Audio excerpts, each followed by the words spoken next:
si Patrick Tulfo sa Rapido ni Tulfo. Rapido ni Tulfo. I think you're aware, sir, yung ating Cargo Plus, sir, meron pa rin mga messages, sir, na yung nasa Batangas Port. I just would like to ask you, sir, ano na po ang update po yung natitirang mga Cargo Plus containers po na na-trace po natin sa Batangas Port, attorney?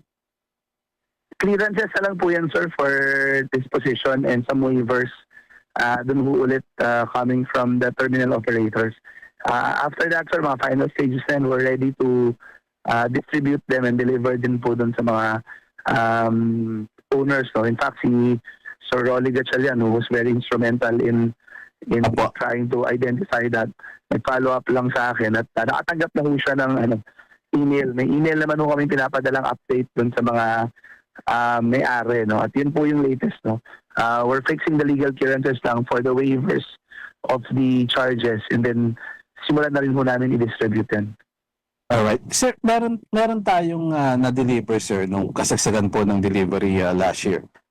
Excuse me, sir, meron dito, sir, yung ano ba ito? I forgot the forwarder. Thailand, na naka-base po sa Thailand.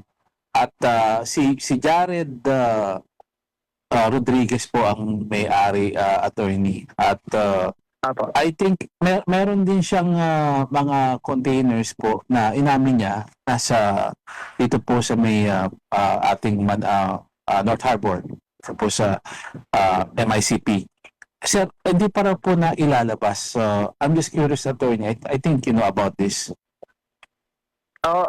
Yan ho yung under segregation pa, no? Apo. Wala akong nasa ano na lang ho yan, clearance na lang ho yan at yung aming intelligence group are just making through the proper the processes para po hindi rin habulin ng PIDEA. Ibig sabihin pag ano ho namin, pag segregate namin, hindi po maapektuhan din yung cases na ipa-file ng Philippine Drug Enforcement Agency. At we just need to make sure that they are not the ones that identified to be containing illegal drugs. Opo, kasi sir, di ba yung meron alam ko yung kina Marcelo yan, sir, di ba ang rito ang kapartner sa Pilipinas, yung si Marcelo?